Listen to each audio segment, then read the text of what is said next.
Hello all. So business தெரியும், intelligence தெரியும். அது என்ன பிஸ்னஸ் இன்டெலிஜென்ஸ்? இதில் பவர் பிஐ எப்படி நான் யூஸ் பண்ண போகிறேன், ஏன் பவர் பிஐ யூஸ் பண்ணணும் அப்படிங்கிறத இந்த வீடியோவில் டீட்டெயில்டாக பார்க்கலாம். இன்னைக்கு ரெண்டே topic. First definition of business intelligence. Business இன்டெலிஜென்ஸ்னா என்ன அப்படிங்கிறது ஒரு டாபிக். செகண்ட், ஏன் பவர் பிஐ அப்படிங்கிறத இந்த ரெண்டு டாப்பிக்கை தான் வந்து நம்ம இந்த வீடியோவில் ஃபுல் டீட்டெயிலாக டிஸ்கஸ் பண்ண போகிறோம். ஃபர்ஸ்ட் பிஸ்னஸ் இன்டெலிஜென்ஸோட டெஃபினிஷன் பார்த்துடலாம்.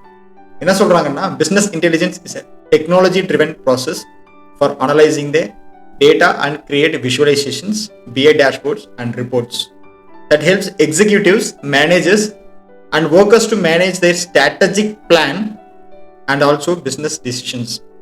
அதாவது என்னன்னா, பிசினஸ் இன்டெலிஜென்ஸ் அப்படிங்கிறது ஒரு டெக்னாலஜி ட்ரிவன் ப்ராசஸ். ஒரு மேனுவலா எஃபர்ட் இல்லாம டெக்னாலஜி வச்சு பண்ணக்கூடிய ஒரு ப்ராசஸ், மேனுவல் இன்டர்வென்ஷன் இல்லாம. அதில் என்னெல்லாம் பண்ணலான்னு பார்த்தீங்கன்னா, டேட்டாவை அனலைஸ் பண்ண முடியும், விஷுவலைசேஷன் பண்ண முடியும், அண்ட் பிஏ டேஷ்போர்ட் ரிப்போர்ட்லாம் கிரியேட் பண்ண முடியும். இதெல்லாம் எதுக்கு யூஸ் ஆகுது அப்படின்னு பார்த்தீங்கன்னா, நம்ம வந்து ஒரு டாப் லெவல் மேனேஜர்ஸ்ல இருந்து கீழே லோயர் லெவல் ஆர்டர் எம்ப்ளாயீஸ் வரைக்கும் அவங்களோட ஒர்க்கை ஈஸியாக ஸ்ட்ராட்டஜிக்காக நான் இப்போ போயிட்டு இருக்க ஸ்ட்ராட்டஜி கரெக்டாக இல்லை மாற்றணுமா அப்படின்னு செக் பண்ணதுல இருந்து ஃபியூச்சருக்கு தேவையான பிஸ்னஸ் டெசிஷன் எடுக்க வரைக்கும் இந்த ஒரு பிஸ்னஸ் இன்டெலிஜென்ஸ் கான்செப்ட் வந்து ஒர்க் ஆகுது. ஓகே, இதில் எப்படி நான் பவர் பிஐ இன்டெகிரேட் பண்ண போகிறேன்? எதுவுமே கிடையாதுங்க. நீங்கள் டெஃபினிஷனில் பார்த்தீங்கன்னா, டேட்டா விஷுவலைசேஷன்ஸ் அண்ட் பிஐ டேஷ்போர்ட்ஸ்னு ஒரு ரெண்டு டேர்ம்ஸ் பார்த்துருப்பீங்க. அந்த ரெண்டுமே வந்து பவர் பிஐ அப்படிங்கிற ஒரு சாஃப்ட்வேர் நம்ம யூஸ் பண்ண முடியும். விஷுவலைசேஷனுக்கு பவர் பிஐ மட்டும்தான் மார்க்கெட்டில் இருக்கான்னு கேட்டிங்கன்னா கிடையாது. N number of tools available இருக்குது. For an example, Microsoft Power BI, Tableau, Looker Studio, அதாவது கூகுளோட ப்ராடக்டான லுக்கர் ஸ்டுடியோ. ஸோ இந்த மூணு தான் டாப் மோஸ்ட்ல இருக்குது. இதுலையும் Power BI taking a lead compare to other ரெண்டு சாஃப்ட்வேர். அது ஏன் அப்படிங்கிறத பார்க்கலாம். First, easy to use.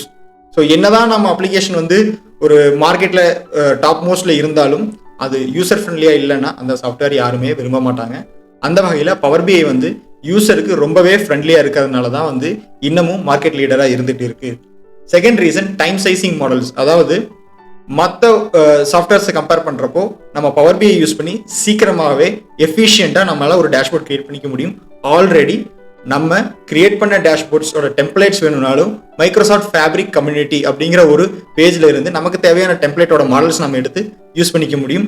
அந்த வெப்சைட்டோட லிங்கை நான் கீழே டிஸ்கிரிப்ஷனில் கொடுக்குறேன், மறக்காம நீங்க செக் பண்ணி பாருங்க. டெம்ப்ளேட்டோட மாடல் மட்டும்தான் கிடைக்குமான்னு பார்த்தீங்கன்னா கிடையாது. நம்மளுக்கு தேவையான தீம்ஸ் இல்லை வந்து வேற ஏதாவது ஒரு மாடலோட ஐடியாஸ் கூட நம்ம அந்த பர்டிகுலர் கம்யூனிட்டி பேஜ்ல இருந்து யூஸ் பண்ணிக்க முடியும். மூணாவது, மல்டிபிள் சோர்சஸ். ஸோ டேட்டா வந்து இப்போ பல இடங்கள்ல யூஸ் ஆகிட்டு இருக்கு. ஈவன் நம்ம செக் பண்ற ஒரு வாட்ஸ்அப் சென்ட் பண்ற ஒரு மெசேஜ்ல இருந்து எல்லாமே வந்து ஒரு டேட்டா ஆக ஆரம்பிச்சிருச்சு. So image, text, fonts, numbers எல்லாமே வந்து டேட்டா தான். ஸோ அப்படிங்கிறப்போ நான் ஒரு டேட்டாவை ரிப்போர்ட் கிரியேட் பண்ணணும் அப்படின்னா எனக்கு மல்டிபிள் சோர்ஸோட டேட்டா எனக்கு கண்டிப்பாக தேவைப்படும். இப்போ நான் பவர் பிஐ வச்சுட்டு இனிஷியலா வந்து எக்ஸல் அண்ட் கொஞ்சம் ஒரு ரெஸ்ட்ரிக்டட் லிமிட்டடான சோர்ஸில் மட்டும்தான் பண்ணிட்டு இருந்தாங்க. பட் இப்போ அப்படி கிடையாது. ஆஃப்லைன், ஆன்லைன் எல்லாத்தையுமே நம்ம கனெக்ட் பண்ணிக்க முடியும். For example, Excel, SQL services, அஷூர்ல நம்ம கனெக்ட் பண்ணிக்க முடியும், ஷேர் பாயிண்ட்ஸ் அண்ட் இன்னும் எஸ்ஏபி. அது மட்டும் இல்லாமல் டைரக்ட் லைவா எந்த வெப்சைட்ல இருந்து வேணாலும் நம்மளால டேட்டாவை கனெக்ட் பண்ணி மாடல்ஸ் கிரியேட் பண்ணிக்க முடியும். Foremost point, cost efficiency. மற்ற ரெண்டு சாஃப்ட்வேருமே பார்த்தீங்கன்னா நீங்கள் கண்டிப்பாக லைசன்ஸ் பர்ச்சேஸ் பண்ணுற மாதிரி இருக்கும். ஆர் எல்ஸ் ட்ரையல் பீரியட் முடிஞ்சதுக்கப்புறம் நம்ம லைசன்ஸ் பே பண்ணுற மாதிரி இருக்கும். ஆனால் மைக்ரோசாஃப்ட்டில் இது one of the Microsoft product அப்படிங்கிறதுனால நீங்கள் வாங்கக்கூடிய மைக்ரோசாஃப்ட் கூடயே இந்த பவர் பிஐ வந்துடும். அப்படி இல்லைனாலும் நம்ம ஈஸியாக மைக்ரோசாஃப்டோட வெப்சைட்டுக்குள்ளே போயிட்டு டவுன்லோட் பண்ணி இன்ஸ்டால் பண்ணிக்க முடியும். 3 டைப்ஸ் ஆஃப் லைசன்சஸ் பவர் பிஐல இருக்குது. Microsoft Power PI desktop, bro and premium. So desktop தான் வந்து ஃப்ரீ வெர்ஷன். ஸோ நம்ம அதை தான் எப்படி இன்ஸ்டால் பண்ணி யூஸ் பண்ணலாங்கிறத இந்த என்டையர் சீரீஸில் கண்டிப்பாக பார்க்க போகிறோம். காஸ்ட் எஃபிஷியண்டாக இருக்கிறது அதுவும் ஒரு அட்வான்டேஜ் இந்த பவர் பிஐ நம்ம யூஸ் பண்ணுறதுக்கு. அண்ட் லாஸ்ட், வேர்ல்டே ஏஐ நோக்கி போயிட்டு இருக்கு. பவர் பிஐல ஏஐ இன்டெகிரேஷன் 100% இருக்கு. ஸோ அதனாலையும் நம்ம வந்து பவர் பிஐ சூஸ் பண்ணி யூஸ் பண்ணிட்டு இருக்கோம். அது மட்டும் இல்லாமல் இந்த இன்டெகிரேஷன்ஸ் எல்லாம் தான் வந்து ஃபியூச்சரில் டெசிஷன் மேக்கர்ஸுக்கு ரொம்பவே யூஸ்ஃபுல்லாக இருக்குது. ஸோ இந்த ஒரு 5 பாயிண்ட்ஸ் தான் வந்து ஒரு எட்ஜ் எடுக்குது மற்ற சாஃப்ட்வேர்ஸை கம்பேர் பண்ணுறப்போ மைக்ரோசாஃப்ட் பவர் பிஐ நம்ம ஏன் சூஸ் பண்ணணும் அப்படிங்கிறதுக்கு.